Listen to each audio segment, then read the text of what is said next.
Hello everyone, this is part 10 of What If Naruto Was a Genius with Kyuubi Powers, and I hope you guys enjoy this video and to like, to subscribe, to share, and check out the playlist. To see more, comment down below. Now let's start the intro. They call me a god. They call me a god. They call me a god. Join my membership, the perks are great. It's in the description. Be sure to like and subscribe, it gives me more motivation. Enjoy. Darkness. He liked the darkness. Years ago he had fallen into the black, and he never wanted to go back to the light. An evil smirk painted his face as he looked into a mirror. Tall, black hair, well-muscled arms and chest, and two spinning Mangekyo Sharingan eyes. He chuckled darkly as he walked in his gloomy room. Very soon, the world would kneel at his feet. It was only a matter of time. A knock came at the door. Enter. The man said, his voice was deep like the ocean, but hard as steel. A man entered, wearing a black cloak with red clouds decorating the ends. He had spiky orange hair and piercings around his face. I have bad news. The black-haired man turned. We have been betrayed. Who? He asked. Itachi and Toby both. They were spies for Konoha. The orange-haired man said. Konoha. The black-hearted man seethed. That city would forever be a thorn in his side until he destroyed it. Itachi and Toby? He asked. Yes, and Toby was an Uchiha also. The black-hearted man cursed. Now I must fight Six Eyes. What are we going to do, Madara-sama? The orange-haired man asked. We continue on, they will be nothing but dust against a rock. Our progress will go on unhindered. Yes sir, the orange-haired man said, before leaving. Madara turned back into his darkness. Yes, nothing but dust against a rock. What Madara did not know was that grains of sand can weather a rock down to the size of a pebble. All they needed was a strong wind. Tsunade was both relieved and annoyed that Itachi and Obito were back. Relieved because Sasuke hadn't killed them, and annoyed because this was going to be the most complicated stack of paperwork she had ever gone through. So, Madara is behind the Akatsuki and they're trying to take over the world by using all of the power of the Biju to perform an ultimate jutsu that will practically destroy the world. Pretty much. Itachi said. Also, we were able to eliminate all but two members of the Akatsuki, Pain and Konan. Pain is the wielder of the Rinnegan, which he uses to control multiple boss at once. Konan, on the other hand, the self-proclaimed angel of the Akatsuki, uses only paper-based jutsu. Tsunade nodded. Do we have any more information about Pain? She asked. Yes, Obito said, pulling out a scroll. I have information on each body and what its purpose is. He unrolled the scroll to reveal 6 faces, each had a name and its job right and below the picture. When we fight him, I suggest we take out the Hell Realm Pain first, since it can resurrect any of the boss we K. Thank you boys, you are dismissed. The two Uchiha turned to leave. Oh, and Itachi. Itachi turned just in time to grab a flat object the Godime threw at him. He looked at it for a second before he recognized it as his Weasel Anbu mask. He looked up at the face of the smiling Hokage. Welcome back. Itachi smiled, nodded, and left. Hinata was walking down a hall in the Namika's mansion, wondering what the letter Naruto sent her could mean. She read it over again, looking for a hidden meaning. Dear Hinata Haim, I want you to come outside, I'll meet you there. Again she read it, and again she could not find the meaning that was written in between the lines. Finally, she gave up on the letter and, crumpling it up, threw it to the side. What does he want to do? She asked herself. She had no answer until she stepped outside. Not 4 yards away from where she stood, was a large, black, structure that she couldn't identify. Leaning on it was a ladder with a note tapped to it. As she approached, she recognized it as Naruto's handwriting. Please climb, it said, with an arrow pointing to the ladder. Hinata looked up the dizzying height, and saw that at the top, there was a platform, which next to it was a small arched window. She looked back at the note, wondering what on earth Naruto was planning before beginning the climb. When she finally got to the top, she found that the platform was a good 4 feet wide, which sat next to the window. Wanting to satisfy her curiosity, she walked to the window and looked out, and found that she was in a tower of sorts. She looked out to see the night sky, filled with stars, and slowly her gaze was drawn down to the ground, where she found trees growing. She looked at these in confusion. There had been no tree there before. There was also a lake that had not been there before, along with a long piece of ground that looked like a marsh. Finally, she looked down at the bottom of the tower, and her eyes widened. Sleeping at the base of the tower was a huge serpentine dragon. Plumes of smoke rose from its nostrils as it breathed. Its red scales reflected the moonlight. Hinata pulled out a kunai, just in case it decided to wake up. It, however, remained coiled around a rock, sleeping. Hinata suddenly decided she should back out, only to find the ladder gone. Where it had been was a note saying, "Trust me." A howl echoed in the background, and Hinata turned to the window, just in time to see none other than Naruto, wearing a silver plate, greaves, braces, and a long sword at his side. He was riding one of the 7-tailed foxes he summoned the other day. "Fear not, fair maiden, your knight is here," he cried before urging his vulpine steed forward. He rode through the forest, and disappeared from her sight, when suddenly the sound of battle began sounding from the center. Hinata activated her Byakugan just in time to see Naruto slashing through greenish-black creatures. "Thou shalt not stop me," Naruto cried before running them through with the point of his sword. Naruto dispatched them quickly, before riding out of the forest to the lake. He dismounted his fox, which disappeared in a puff of smoke, and ran for the lake. He ran across the water by applying chakra to his feet, when suddenly, as he just crossed the middle, a huge water serpent rose out of the water. Its ugly serpentine head sped slime while an evil tongue licked its large fangs. It suddenly struck out at Naruto, who jumped over its head, and plunged his sword into the creature. The snake writhed in pain as it disappeared under the water. "You will let me pass," Naruto said. Suddenly the snake rose out of the water again, and attacked the Silver Knight. "Stay back, creature of the abyss," Naruto cried, slashing at the snake's head. The snake retreated, and struck at Naruto again. As it did, Naruto jumped, just enough to dodge the mouth, and before the snake could stop, Naruto raised his blade, and the snake's eye collided with it. The snake screamed and dove under the water again, defeated. Naruto then cried, for her love, before finishing his crossing and diving into the swamp feet first. Suddenly in his way appeared a gigantic vine golem.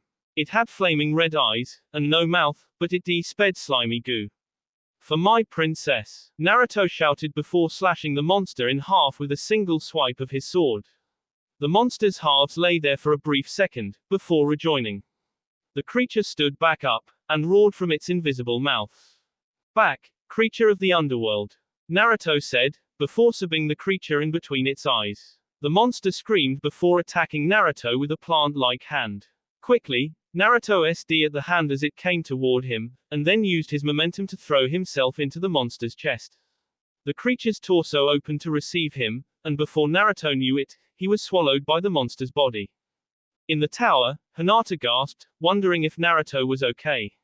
As if to answer her question, a bright, silver sword cut through the vines that made the creature's body, and SD it in half. After he SD the monster again, the vines retreated, and Naruto continued drugging through the swamp. Halfway there, he stumbled and began to sink. Quickly, he swung his sword into a dry piece of land, and used the sword to pull himself up. "Nothing will keep me from her beauty," he said as he climbed out of the swamp and faced the dragon. The red dragon simply opened one of its eyes, before standing on two of its legs. It opened its mouth and shot a huge stream of flame that engulfed Hinata's knight. She gasped, as the flames seemed to eat her beloved away into ash. As the smoke cleared, she was relieved to see that Naruto had pulled a shield out and used it to keep the flames at bay. "Have at thee, fire demon," Naruto cried, taking his sword and slashing at the dragon's end. The sword bounced off the scales, and the dragon launched Naruto away with a swat of its claw. Naruto was quick to recover as the dragon blew more flames at him. He raised his shield as the flames tried to swallow him. Suddenly, the dragon's claw came down on the blonde, and trapped him as the ivory claws dug into the ground around him, creating a cage. Naruto, thinking quickly, sped at the roof of his cage, into the dragon's hand. The dragon roared in pain as he pulled his claws out of the ground, freeing Naruto. The blonde quickly ran at the dragon, and the dragon attacked with its uninjured claw. Naruto jumped over the strike, and kept running at the dragon. The dragon dove at the boy with its mouth opened wide. Somehow, Naruto didn't see the dragon's mouth until the last second. Naruto didn't have any time to dodge at the sharp rows of teeth closed around him. Hinata gasped at the reptile threw its head back to swallow, when suddenly the silver tip of Naruto's sword LD the dragon's snout. The dragon suddenly seemed to relax, and its long end slammed into Hinata's tower, which shook upon impact. Dust was thrown up as the dragon fell, defeated. When the dust cleared, it revealed Naruto, standing on the reptile's head. Lady of infinite beauty, queen of my heart, I have traveled across many paths, and faced many dangers, he said, begging to climb the tower, by sending chakra to his feet. I have come seeking to look upon the face of the fairest creature on earth, for she is too marvelous to be human. Naruto climbed into Hinata's window. And now that I have, I would like to ask you, he reached behind his back and pulled out a small black box. If you would please, in one smooth motion, he knelt and opened the box to reveal a small silver ring, with a red ruby decorating the center, which looked like a quinoa leaf. Marry me. Hinata looked like she was about to faint. Naruto had just given her a fairy tale proposal. She smiled. You know the answer to that. I know, but who says I still can't do things by the book? Naruto said, a smile playing on his lips as he stood and slid the ring on her finger. He kissed her. I just want you to know, that you are better than drugs. Every time I look at you, you get me high. I would do anything for you. I would dive into the deepest ocean to pull out a pearl. I would dig in the strongest mountain to get you diamonds. I would climb the highest ladder to get you a star, and all you have to do is ask. Hinata's eyes watered. That was the sweetest thing anybody had ever said to her. Thank you, Naruto, for loving me. It's all because you loved me first, Naruto said, before kissing her again. Meanwhile, below, Kyuubi cleaned up his ultimate genjutsu. Itachi was jumping along the houses in Konoha, being sure to act as Anbu as possible. Emphasis on act. He had told Tsunade that he wanted to retire from Anbu, and she had agreed, but told him to look like an Anbu until she announced the truth to the village. So he jumped around a lot, wearing his mask, making sure to look like he was off somewhere important. Of course, to him, it was important. It was the workplace of the love of his life. He wasn't sure he could ever show his face to her again because of what he did, but that didn't mean he couldn't watch and protect her.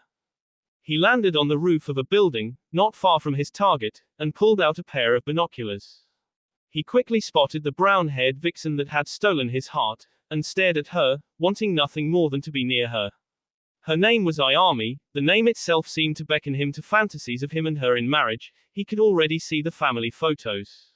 He sighed. Unfortunately, that photo may never come into existence. He sighed as he put down the binoculars. He began thinking about what he should do. His thoughts were interrupted by a voice. You know, if you were wondering about her, you could ask. Itachi jumped at the voice, and pulled out his sword. As he turned, he quickly recognized Naruto, but his instincts were in control at the moment, and it was only after getting into a kenjutsu stance that he exploded. Oh, geez, man. Don't do that, Itachi said as he put his katana away. He turned and sat back down, facing Ichiraku Ramen. I'm serious, you should talk to her, Naruto said as he sat down next to the Uchiha. Easier said than done, Itachi said. What if she doesn't understand? What if she hates me? Itachi, I need you to look at me, Naruto said. Itachi sighed and turned. I know exactly how this feels. I thought for years that Kyuubi would keep everyone away from me like the plague. I almost knew that no one would love because I'm a Jinchuriki. But then I did something. I threw caution to the wind and told her, plain and simple. How did that go over? She's marrying me this June. Itachi sighed, and then looked back across the street. It's not the same. How so? You couldn't help being a Jinchuriki, it was beyond your control. But what I did, you couldn't control either, it was a mission that you had to do, that's all there is to it. Itachi sighed again. Look, if you can't tell her, the least you can do is make it easier to accept you when the time comes. Itachi looked up at him. How? Well, I'll tell you what. At around noon, come to the stand under a reasonably good henge, then sort of squeeze what you can into the conversation. What? Naruto smiled. You'll see what I mean. He then disappeared in a flash of yellow light. Ayami was cleaning up the bar, making sure everything was spick and span for the next customer. There was already one eating in the corner, but even so, it was a slow day. That didn't mean that their profits would be small, though. Hey, Ichiraku. Favorite customer coming through. Naruto. Ayami cried, the usual. She asked. Of course. Naruto said as he sat down to eat. As he was waiting, a cloaked figure entered. He wore a black cloak without a hood revealing red hair and blue eyes. Naruto nodded at him, and looked back at Ayami, anxiously waiting for his bowl. When she set it down in front of him, he began dive into the bowl.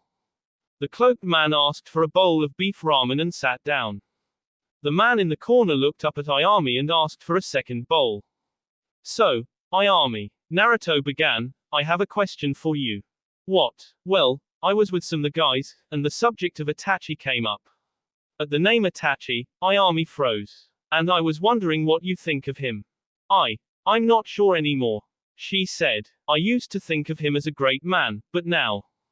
Relationship. Who told you? Ayami exploded. Sorry, didn't mean it like that. He said while thinking, whatever that is. There was silence for a while when suddenly the cloaked man spoke up. I'm sorry, but the name Itachi is sending off a bell in my head. Would you mind if I asked you a couple of questions? No, not really, Ayami said, trying her best to not retreat into her shell. First off, your name is Ayami, is it? Yes. Well, then, I think I found a message to you.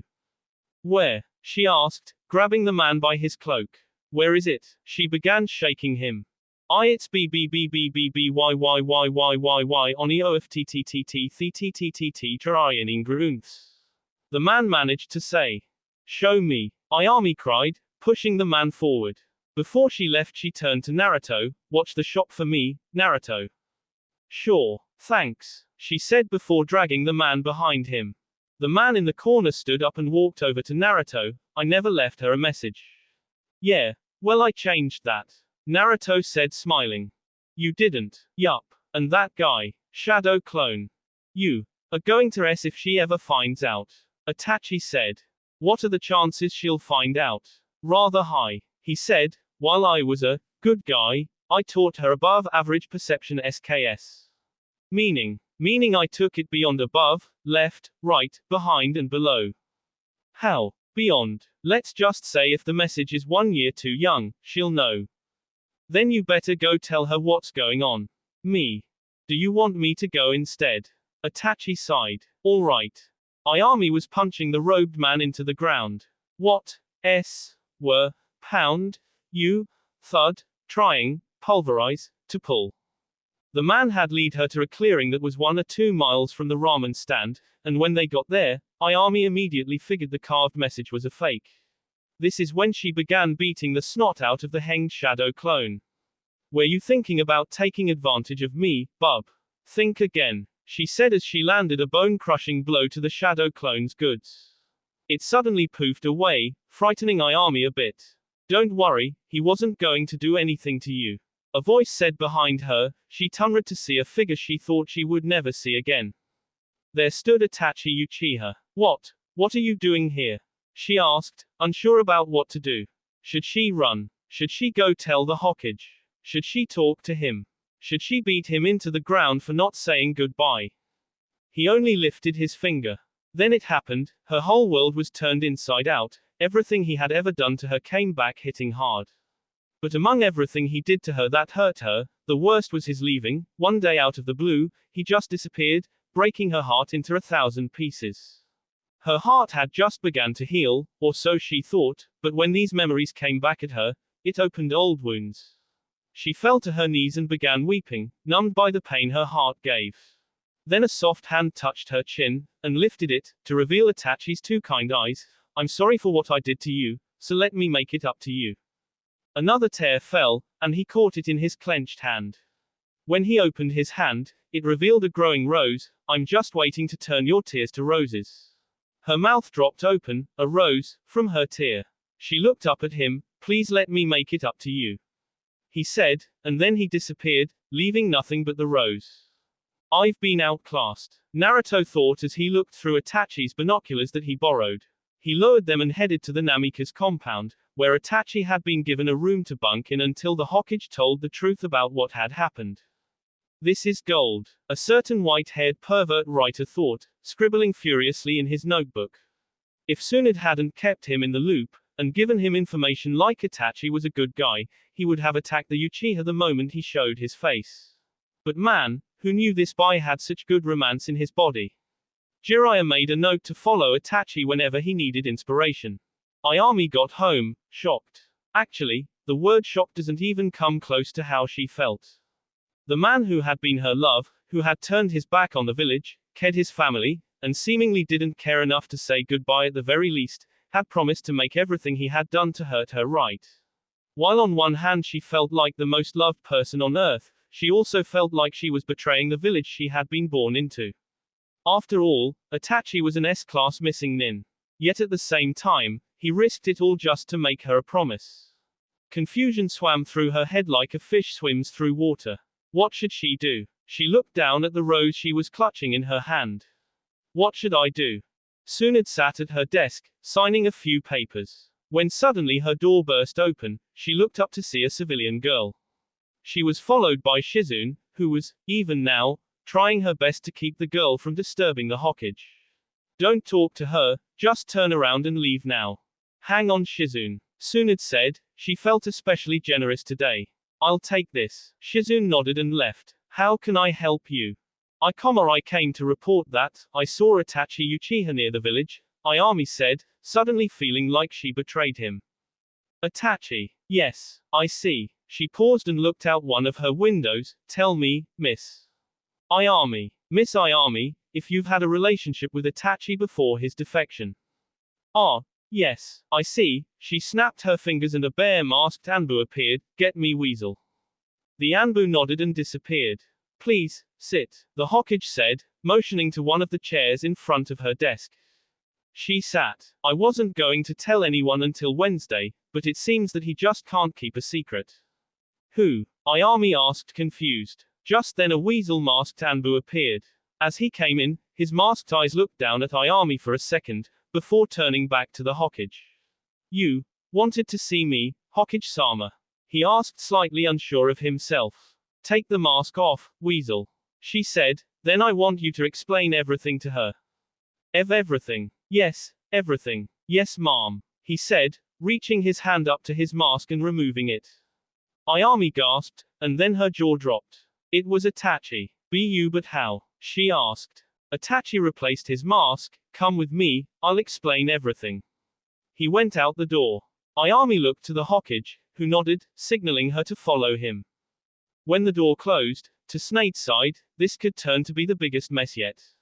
Ayami followed her beloved in question down the hall. He stayed quiet, even though she noticed a tear fall every few steps. She asked him a question but he didn't answer, so she continued walking behind him. He led her to the Namika's compound, and led her down a street that ran by the Namika's mansion. He took her to a small, humble abode that had 3 stories and a very plain facade. He opened the door and motioned her through. She hesitantly followed. When she came through, he closed the door behind her. He then led her into a large dining room out of living room and told her to take seat on the couch. She conceded to his request. Itachi then asked her if she would like anything to drink. Water, thank you, she said. Itachi left and returned a glass in his hand. His mask still hung over his face. He set it down on a stained bamboo coffee table. He turned to a nearby window, not being able to stand looking at her. Ayami took a sip in the awkward silence, and then set the glass down. Once she had, Itachi began. I never wanted to do it. He went on, explaining what had happened in the weeks before the his voice getting more choked with emotion with each passing minute. He told her about the Mangekyo, Madara, the Atatsuki, everything. It poured from his mouth like a dammed river that had finally been released. When he got to the end he went back to his leaving her. I never wanted to hurt you, but I had to, for Konoha.